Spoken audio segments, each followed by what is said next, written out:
President Joe Biden's odds of re-election may be worse than they look. And they don't look great. The 2020 presidential race remains very close.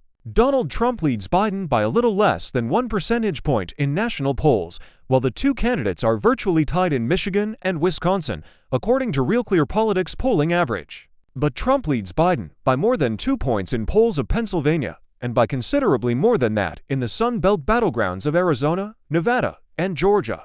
Meanwhile, Trump's approval rating is 3 points higher than Biden's, according to 538's polling averages. It's not surprising, then, that The Economist's election forecast gives Trump a roughly 70% chance of victory in November. For anyone who doesn't want an illiberal insurrectionist in the White House, these numbers are concerning enough on their face. But they are even more disconcerting when one considers an underappreciated piece of context. Trump hasn't even begun to air campaign advertisements, while Biden has been blanketing swing state airwaves. In other words, this is what the 2024 race looks like when the president enjoys a massive advantage on paid propaganda.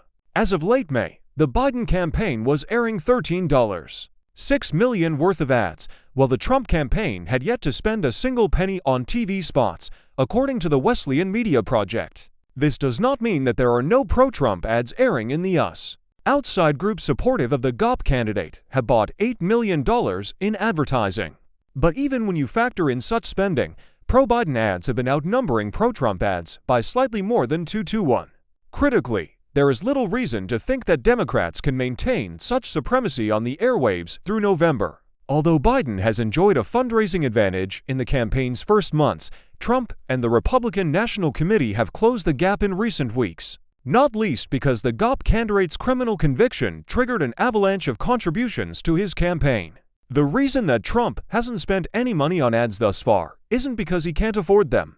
Rather, it seems that his team is choosing to hold its fire until the election grows closer. Therefore, if current polls are accurate, Biden will need to increase his support, even as his share of swing state advertisements declines. All this helps explain why the president's team recently decided to change its messaging strategy. Biden's ads aren't going to get any more unopposed, but they could conceivably get more effective. To that end, the president's campaign has decided to go all in on portraying Trump as a ruthless criminal. During Trump's trial for falsifying business records in Manhattan, Biden largely refrained from speaking publicly about his adversary's legal woes. And the president's response to Trump's conviction in late May was understated. Asked by Politico for a response to the verdict, White House counsel spokesperson Ian Sams replied, "We respect the rule of law and have no additional comment." Biden himself reportedly dictated this posture, concerned that a more aggressive stance might invite the impression that he was politicizing the Department of Justice. But focus groups and internal polling changed the president's mind, according to Politico. It seems likely that Biden's persistent deficit to Trump in the polls, despite his dominance on TV, also influenced the change of heart. In any case, the Biden campaign's $50 million June ad buy includes a spot that declares, "In the courtroom, we see Donald Trump for who he is. He's been convicted of 30 felonies, found liable for sexual assault, and he committed financial fraud." The ad proceeds to suggest that, while the Republican nominee was busy committing crimes, Biden was lowering health care costs and making big corporations pay their fair share. In the ad's telling, this election is between a convicted criminal who's only out for himself and a president who's fighting for your family. This framing appears designed to address the fundamental flaw in past Democratic attacks on Trump's character. Most swing voters are already convinced that Trump is a bad person, but still think he might make a good steward of their interests. This is plausibly why Hillary Clinton's many character attacks on Trump in 2016 failed to persuade a sufficient number of swing state voters. Specifically, many voters seem to believe that Trump's indifference to legal and ethical niceties might be an asset, one that enables him to pursue the American people's interests with all due ruthlessness. Trump has promoted that idea throughout his tenure in Republican politics, declaring at a GOP primary debate in 2016, "My whole life I've been greedy, greedy, greedy. I've grabbed all the money I could get. I'm so greedy. But now I want to be greedy for the United States."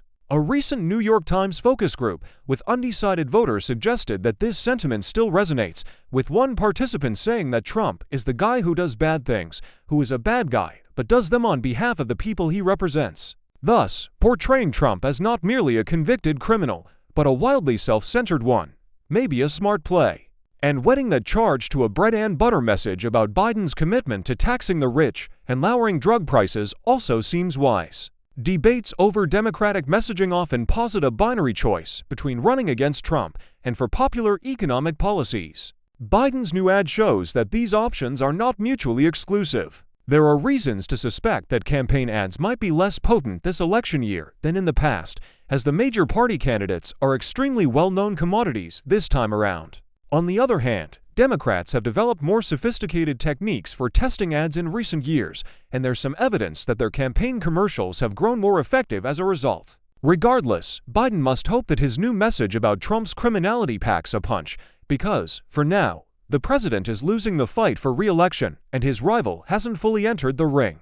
Joe Biden's campaign is unleashing its most biting attack, yet against Donald Trump, ripping into his 30 for felonies in a TV ad for the first time after largely ignoring his criminal trial for weeks. The ad, part of the campaign's $50 million June ad buy, represents a test of whether a scorching negative campaign against the former president can drag him down from his current polling lead. The ad, which will air across battleground states starting Monday, casts the election as a stark choice between a convicted criminal who's only out for himself and a president who's fighting for your family. It's a full-on assault on Trump and a theme the campaign is turning to in an effort to reset Biden's re-election from a referendum on his job performance to a choice between the president and his predecessor. In the courtroom, we see Donald Trump for who he is. He's been convicted of 30 for felonies, found liable for sexual assault, and he committed financial fraud, the ad's narrator says, flashing photos of Trump sitting in the courtroom.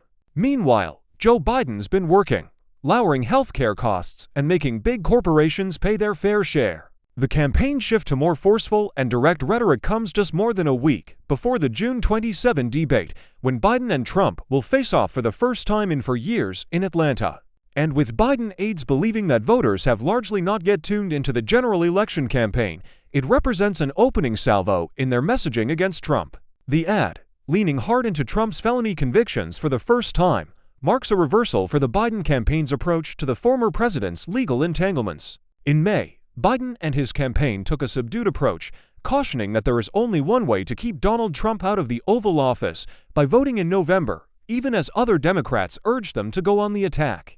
But by early June, after the Biden campaign held a press conference outside Trump's courtroom and Biden road-tested the convicted felon line at a fundraiser, one campaign official said that they were not going to shy away from what the reality is of Trump's convictions. In its social media posts, the campaign also started ratcheting up the pressure in recent weeks, more regularly referring to Trump as a convicted felon. During Trump's trial proceedings, the campaign sold shirts saying "Free on Wednesdays," a jab at the former president's schedule, which required him to be in the courtroom most weekdays during the trial. And earlier this month, the Democratic National Committee tagged Trump as a convicted felon in billboards in swing states, the first paid effort to emphasize his new status. The ad is part of a $50 million ad buy for June, airing in swing states and nationally on broadcast, cable, and connected TV through the rest of the month. The campaign did not say how much money it was putting behind the new ad. Specifically, Trump has used his guilty verdict in the hush money trial as a rallying cry for his base, raising tens of millions of dollars in trials aftermath and portraying the proceedings as rigged. Campaigning in Michigan over the weekend, he told supporters that all of their persecution of me and others is only happening because I'm running for president and leading very big in the polls. In a statement released alongside the ad, the Biden campaign's communications director, Michael Tyler, called the 2020 for election a stark contrast, and it's one that matters deeply to the American people. He added, "And it's why we will make sure that every single day we are reminding voters about how Joe Biden is fighting for them, while Donald Trump runs a campaign focused on one man and one man only, himself."